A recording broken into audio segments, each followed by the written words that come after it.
Bang anh em trong vậy bị technique lip cream thơm mạch ở lip tới tranh pon năng hai khơi mọt nhưng smooth ạt. À lấy em trong vậy thay trẻ. Thôi mà đá này đọc này tay để dùng mà sang mà đã lừa mọt chăng á.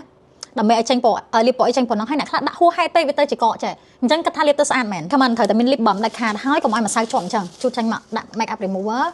ខ្ញុំផាត់មុខខ្ញុំលាបក្រែមគ្រប់ប្រភេទរហងៃទាំងអស់គ្នាតាមធម្មតាមុខខ្ញុំត្រូវខ្មៅត្រូវប្រេះត្រូវខូចចេះនេះប៉ុន្តែហេតុអីខ្ញុំថៃបានមុតបានប៉ុណ្ណឹងប្រើលីបបំរហងៃនៅពេលដែលខ្ញុំអត់លាបក្រែមផ្សេងៗឬក៏មុននឹងប្រើក្រែមផ្សេងហ្នឹងគឺខ្ញុំប្រើលីបបំពីក្រមជាចាំបាច់ហ្មងអញ្ចឹងអ្វីដែលខ្ញុំប្រើគឺឈ្មោះថា Lip Me ទាំងអស់គ្នាប្រែនឹងឈ្មោះថា Lip Me គឺ Natural Glow Moisture Lip Balm អញ្ចឹងមានន័យថាវាឲ្យសំណើមទៅលើមាត់ហ្នឹងដល់តែ24ម៉ោងទាំងអស់គ្នាលើលាបឲ្យមើលមកនេះតុនហើយក៏អប់ខ្លាំងហ្មង Oh my god I love it វាញ់គឺលីបានប៉ានេះច្រើនមែនតើ